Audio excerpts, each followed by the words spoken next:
Bonjour le groupe en balado, mon nom est Francis Parent-Valiquette, je suis l'animateur du Centro Show et aussi producteur de podcast. Bienvenue dans ces courtes capsules vidéo dans lesquelles nous allons parler de techniques de balado, mais surtout de techniques pour améliorer ton balado. Je te rappelle que si tu veux voir les capsules précédentes, tu peux tout simplement défiler dans le groupe en balado et retrouver les différents épisodes précédents. Ou tu peux aussi aller sur mon site, je les diffuse une semaine après la diffusion en balado, donc tu peux les écouter en différé sur mon site au centro.show/techno. Aujourd'hui, on a reçu une question en message privé qui était comment choisir son hébergeur pour son balado. Premièrement, merci à la personne qui a posé cette question. Et c'est une très bonne question. Ça m'a donné envie de faire une série de capsules là-dessus parce que beaucoup d'informations quand même. Et aujourd'hui, ce que je veux faire avec toi, c'est peut-être de te porter la réflexion sur quels sont tes besoins pour ton hébergement. Et la prochaine capsule, je te parlerai de différentes options selon tes besoins pour ton hébergement de balado. La première des choses que j'aimerais dire, je sais que c'est stressant, surtout quand on commence en balado, de comprendre tout cet écosystème-là, les plateformes, l'hébergement, le feed, essayer de voir comment tout interagit. La chose que je peux te dire, c'est que si jamais tu fais un choix qui n'est pas adéquat, c'est très, très, très facile de déménager un hébergeur de podcast. La majorité des hébergeurs de podcast pour attirer de nouveaux clients offrent des outils gratuits qu'on fait juste copier notre lien de notre flux, de notre feed RSS, et eux vont automatiquement le déménager d'hébergeur pour toi. Donc, tu n'as à peu près rien à faire. Et d'ailleurs, je ferai peut-être une capsule là-dessus sur te montrer comment c'est facile de déménager. Donc, si jamais ce n'est pas le meilleur choix que tu as fait ou que tes besoins changent en cours de route, sache que c'est très, très, très facile de déménager un hébergement de podcast. La deuxième des choses aussi, il y a beaucoup de marketeurs qui vont vous faire peur avec ça. Donc, essayez de vous enlever cette pression-là. Ils veulent que vous utilisiez leur lien affiliate en vous disant, mais si vous faites le mauvais choix, calmez-vous, on respire, on peut définitivement changer ça sans aucun problème.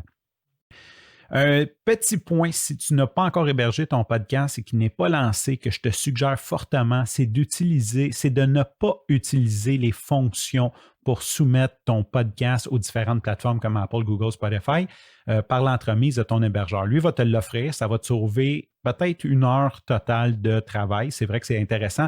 Par contre, quand tu vas déménager, tu n'auras plus accès à tes comptes sur tes plateformes, ce qui peut être un petit peu chiant parce qu'il va falloir que tu communiques avec ton ancien hébergeur pour faire des transferts et après, ça va avec son bon vouloir.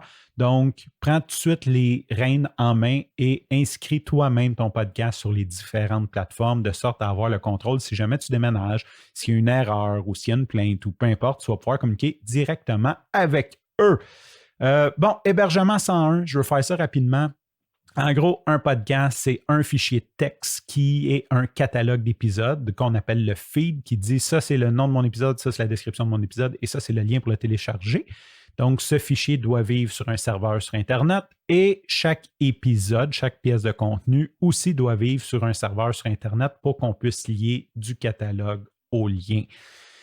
Les deux peuvent coexister sur le même serveur et c'est généralement le cas. C'est plus souvent qu'autrement le cas. Donc, mais ça peut aussi se séparer. Donc, supposons que vos besoins changent, vous pouvez mettre vos fichiers ailleurs, mais continuer d'utiliser le même endroit pour générer votre catalogue. Fin de la parenthèse sur qu'est-ce que l'hébergement. À partir de là, qu'est-ce qu'il faut comprendre, c'est que l'offre de base des hébergeurs de balado, c'est de vous offrir une interface simple, facile et conviviale où vous pouvez créer votre catalogue, entrer votre titre, votre description et téléverser vos fichiers de contenu de façon facile, de tout mettre ça à jour et de créer un feed à partir de ça. C'est l'offre de base. Par la suite, ils vont ajouter une série de fonctionnalités pour vous faciliter la vie ou pour vous attirer comme client tout simplement. Les choses à considérer quand on veut choisir un hébergeur. Premièrement, site web. Est-ce que vous avez un site web pour votre podcast ou est-ce que vous voulez faire un site web pour votre podcast? Certains hébergeurs vont vous offrir la possibilité de faire un site web pour votre podcast. Donc, si vous en voulez un que vous n'avez pas, ça peut être un point à considérer. Ensuite, un point important, la pérennité de votre podcast. Je vais prendre l'exemple, vous faites une série de 10 épisodes sur les chants des oiseaux au Québec. C'est possible qu'aujourd'hui, le 20$ US, vous êtes motivé, c'est par mois, c'est correct, je vais le payer. et que dans un an, vous allez réaliser que vous avez payé 350 $ d'hébergement pour un podcast que vous donnez et que dans 2 ans, ça devienne comme juste fatigant d'avoir ça sur votre carte de crédit, un 30 $ à tous les mois partir et que vous faites comme je vais fermer le podcast parce que je suis tanné de payer ça. Donc, dans ces cas-là, si c'est un hobby, si c'est une série, ça peut être une éventualité de regarder les offres gratuites pour s'assurer que votre podcast puisse vivre dans le temps et que l'argent ne devienne pas une contrainte dans quelques semaines, quelques années. Maintenant, l'autre point à considérer, c'est comment voulez-vous monétiser votre podcast si vous voulez le monétiser. Parce que certains hébergeurs vont vous offrir des options de vigie publicitaire. Si vous voulez aller chercher des commanditaires, d'avoir une personne tierce qui gère le nombre d'écoutes, les paiements, les versements, c'est vraiment winner en guillemets parce que cette personne-là n'a pas d'intérêt à tricher. Donc, ça donne une très grande confiance à vos clients de publicité. Donc, si vous voulez monétiser avec des commanditaires, c'est un point à regarder. Ensuite, je parlerai de la sensibilité des données. Supposons que vous avez, je ne sais pas, un cabinet d'avocats et que vous avez un podcast interne. Ça peut valoir la peine de regarder des hébergeurs qui vont vous permettre de limiter l'accès à vos épisodes, de sorte à ce que ça ne soit peut-être pas diffusé grand public si cette information-là est confidentielle ou privilégiée.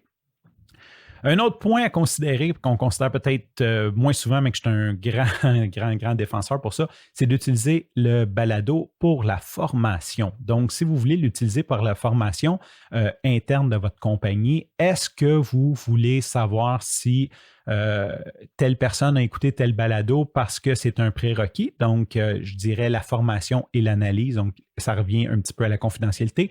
Est-ce que cette formation est confidentielle et est-ce qu'on veut avoir un suivi de où la personne est rendue dans l'écoute de ces balados? Il y a des compagnies qui vont se spécialiser dans ce type d'offre-là. Et le dernier point à considérer, c'est est-ce que vous voulez offrir une application personnalisée? Là-dessus, je vous laisse le temps de réfléchir à ces différentes considérations et la semaine prochaine, je vais vous donner des exemples d'hébergeurs pour chacun des cas.